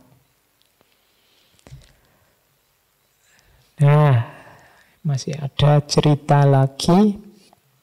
Ini cerita tentang seorang pengikutnya Mozi memuji seorang pangeran di masa lalu. Zaman dulu, zaman revolusi Pokung, ada pangeran namanya Pangeran Zulu. Pangeran ini tertawan, ditangkap, diancam. Kapak menempel di lehernya dan tombak di lambungnya. Pokung memaksa, jadilah penguasa, maka kamu tetap hidup. Kalau menolak, maka kamu mati. Jadi ini tawanan yang dipaksa untuk jadi penguasa. Tapi Pangeran Zulu menjawab, engkau menghinaku, engkau membunuh orang tuaku, dan kini engkau merayu aku untuk jadi penguasa wilayah Chu. Aku tidak akan menerima meskipun seluruh kerajaan, apalagi hanya wilayah Chu. Dia pun lalu dieksekusi. Katanya pengikutnya Mozi tadi, bukankah orang ini mengagumkan? Ditawari jadi pemimpin, jadi raja, ditolak. Karena sebelumnya yang menyerang tempatnya sudah membunuh orang tuanya, menjajah. Daripada mengikuti perintahnya penjajah, mending mati saja. Akhirnya ya mati beneran. Nah, itu jawabannya Mozi. Itu kan muridnya Mozi ini muji-muji, Pangeran Zulu luar biasa dia. Lebih memilih mati daripada tunduk pada penjajah. Terus Mozi berkata, ya pilihannya memang sulit, tapi sebenarnya tidak terlalu bijaksana. Kalau dia merasa bahwa penguasa saat itu telah melenceng, bukankah seharusnya ia mengambil posisi dan menjalankan pemerintahan? Kalau ia merasa Pokung tidak benar, harusnya dia menerima jadi penguasa, menyingkirkan Pokung, lalu bahkan menaklukkan raja. Katanya Mozi, loh, kurang bijaksana. Kalau dia cerdas, cerdik, bijaksana, ditawari jadi pemimpin, diterima saja. Nanti kalau sudah punya power, punya kekuatan, balas dendam. Daripada menyerah mati saat itu. Tapi ya katanya Mozi, tidak apa-apa lah, pilihannya memang sulit, tapi yang semacam itu tidak bisa disebut terlalu bijaksana. Itu masih kurang bijaksana. Yang ngalah sebentar, malu sebentar, tapi nanti bisa balas dendam. Nah, itu bahasanya Mozi begitu. Kalau dia cerdas, oke, jadi pemimpin, nanti dia kalau sudah bisa punya power, bisa membalas. Jadi kita kan sering tertipu oleh tindakan-tindakan yang kita anggap patriotik. Tapi sebenarnya kalau versinya Mozi, ya patriotik itu kadang-kadang memang keputusan yang sulit, tapi bisa sebenarnya lebih bijaksana. Kan banyak pejuang-pejuang zaman dulu itu kan ada yang pakai strategi kooperasi, pakai yang non-kooperasi. Yang non-kooperasi ini banyak yang menggunakan strategi yang bijaksana. Jadi milih, oke, sementara ngalah sebentar, berunding, tapi nanti kita akhirnya bisa menang. Oke, masih ada. Kalau ini tentang keberanian. Satu ketika Mozi berkata kepada temannya. Temannya ini seorang prajurit. Aku dengar engkau menyukai keberanian. Jawabannya temannya, ya. Dimanapun ku dengar ada seorang pemberani, aku akan mendatanginya, menantangnya, dan biasanya aku dapat membunuhnya. Oke, jadi ini orang berani, penggemar keberanian. Maka aku jago, berani, didatangi, ditantang, diuji, terus terakhir dibunuh. Terus Mozu berkata, di seluruh dunia ini orang yang mendukung apa yang ia sukai dan menghancurkan apa yang ia benci. Ketika engkau mendengar ada seorang pemberani, engkau mendatanginya lalu membunuhnya, sebenarnya itu tidak bisa disebut menyukai keberanian, tapi sebaliknya membenci keberanian. Ini sebenarnya kalau dikontekskan dalam hidup kita hari ini, kan kita sering begitu. Saya suka filsafat. Kemudian begitu ada temanmu kok juga belajar filsafat juga, terus kamu uji, saya tak uji nih sampai level mana filsafatmu. Sampai kamu aja debat sampai dia kalah. Kemana-mana begitu itu. Kalau versinya Mozi, sebenarnya kamu tidak cinta filsafat kalau kayak gitu namanya. Kamu sedang benci filsafat. Saya suka ilmu agama, saya suka fikih, saya suka ini. Kan biasanya orang begitu. Tapi terus tidak rela ada orang lain yang punya kegemaran yang sama, atau punya minat yang sama, atau punya kemampuan yang sama. Pokoknya yang harus cocok itu aku atau ustadku atau guruku atau kelompokku. Yang beda, coba ditantang, coba dijajaki. Gurunya siapa, anunya siapa, terus diuji.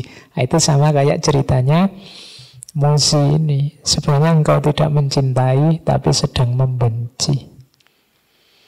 Kamu tidak menghargai, tapi sedang membenci. Oke. Oh, ini kalimat dari Mozi yang menunjukkan beliau tidak terlalu suka musik karena manfaatnya. Now let us try sounding the great bell. Sekarang coba bunyikan belnya. Striking the rolling drum. Pukullah drumnya.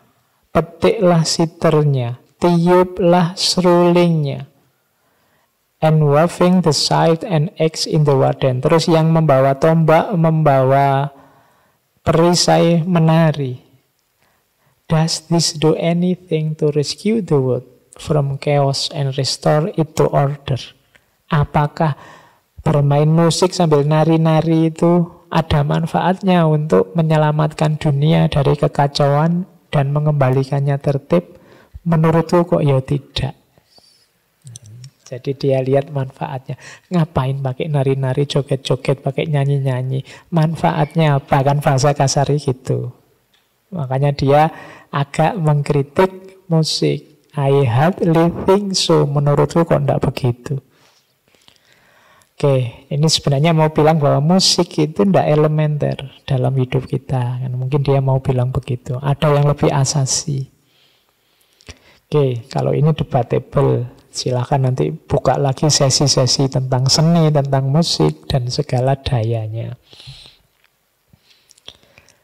Ini juga quote yang terkenal. Ini semacam menunjukkan tugas kita. Apa sih kehendaknya Tuhan? Kok ada kaya, ada miskin, ada sukses, ada gagal. Heaven desires, langit menginginkan bahwa orang-orang yang kuat, men, those who have the strength will work for others. Akan bekerja membantu orang lain dengan kekuatannya. Those who understand the way will teach others. Orang-orang yang punya pemahaman tentang kebenaran, tentang jalan kebenaran, akan mengajar orang lain. And those who possess wealth will share it with others.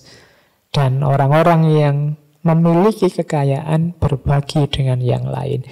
Ini maksudnya kelebihan apapun yang kita miliki, di balik itu ada amanat dari langit. Ada pesan dari Tuhan. Kalau engkau diberi kelebihan kekuatan, berarti pesannya adalah bantulah orang lain dengan kekuatanmu. Kalau engkau diberi kelebihan ilmu, bantulah orang lain dengan mengajar. Kalau engkau diberi kelebihan kekayaan, bantulah orang lain dengan berbagi. Jadi setiap kelebihan di balik itu ada tanggung jawab. Kalian harus mencarinya. Saya tidak punya kelebihan apa-apa, Pak. Pasti punya. Pasti ada. Tidak ada orang yang tidak berharga. Kalian sebenarnya tiga-tiganya punya. Kekuatan punya, pemahaman punya, kekayaan punya. Ya, meskipun tidak terlalu banyak, tapi kan punya. Silahkan berbagi, silahkan mengajar ke orang yang terjangkau dan bantu orang lain dengan kekuatanmu. Itu amanat dari langit, amanat dari Tuhan. Besok kita ditanya juga ini. Kita akan dihisab. Kalian dianugerahi ilmu, kamu gunakan apa ilmumu? Dianugerahi kekayaan, kamu gunakan apa kekayaanmu? Dianugerahi kekuatan, diapain kekuatannya? Oke, ada quote-quote. Untuk menyelesaikan sesuatu, apapun itu, seseorang harus memiliki standar. Tidak ada sesuatu pun yang bisa diselesaikan tanpa standar. Ini kalimat dari Mozi. Kalian bisa sukses kalau punya standar. Saya ingin hidup saya sukses, Pak. Nah, sekarang kamu harus membuat standar. Apa standarnya? Hidupmu sudah sukses apa belum? Saya ingin bahagia, Pak. Apa standarnya? Kamu sudah bahagia apa belum? Jadi sukses atau tidaknya hidupmu, bahagia atau tidaknya hidupmu sebenarnya tergantung standar yang kamu bikin. Kamu bisa bahagia saat ini juga. Kamu bisa sukses itu sekarang juga. Tidak usah nunggu masa depan. Kuncinya di mana? Standar yang kamu bikin. Menurut saya, Pak, saya sudah sukses kalau saya bisa sehari makan 3 kali, entah dari mana sumber keuangannya, pokoknya terus. Oh, itu kan kamu berarti kalau standarmu hanya itu, sekarang kamu sudah sukses, gitu loh. Saya bahagia, Pak, kalau bikin standar yang tidak menyulitkanmu. Maka kamu bahagia sekarang, tidak usah nunggu besok.